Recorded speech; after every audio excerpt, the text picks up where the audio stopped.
जननी समझानो पर नारी, ओ धन पराओ बिसते बिस भारी।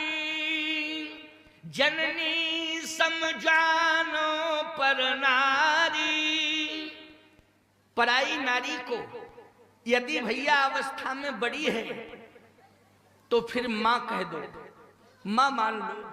यदि समवयस्क है तो बहन मान लो, और छोटी है तो बेटी मान लो। बस केवल तीन ही रिश्ते आप मान सकते हो।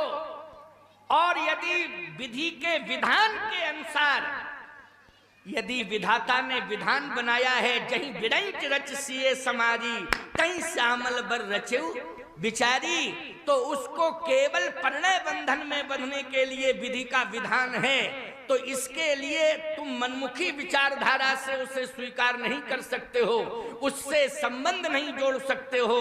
कब जोड़ सकते हो? अग्नि को साक्षी करना पड़ेगा, वेद मंत्रों का माध्यम लेना पड़ेगा, और समाज को साक्षी करना पड़ेगा, तभी उसे हम परिणीता के रूप में स्वीकार कर सकते हैं। बोलो, इतने प्रकार के नियम मानने पड़ेंगे कि नहीं मानने पड़ेंगे?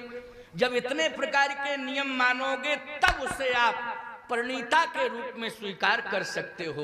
नहीं तो केवल तीन ही परंपराएं हैं। अवस्था में यदि बड़ी है तो मां है, बराबरी की है तो बहन है, और छोटी है तो बेटी है। बोलो, यही संबंध बताए गए कि नहीं बताए गए? अब आप कल्पना करना, इंद्र कहता है कि मेरी समझ में बात नहीं आ रही है, कोई बहुत बड़ी भूल हुई है तुझसे।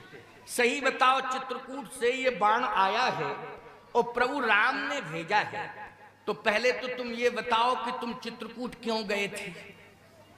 चित्रकूट क्यों गए थे? इसलिए गए थे कामतानाथ की परिक्रमा करने? बोलो, कामतानाथ की परिक्रमा करने गए थे कि मंदाकिनी में स्नान करने गए थे? क्या करने गए थे? कहे सही बताऊं? हाँ सही बता। कहे मंदाकिनी के तट पर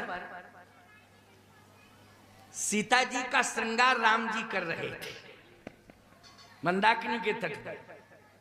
अच्छा, प्रमाण मिला कि नहीं मिला कि श्रृंगार किया भगवान ने? एक बार चुन कुसुम सुहाए, निज कर भूषण राम बनाए।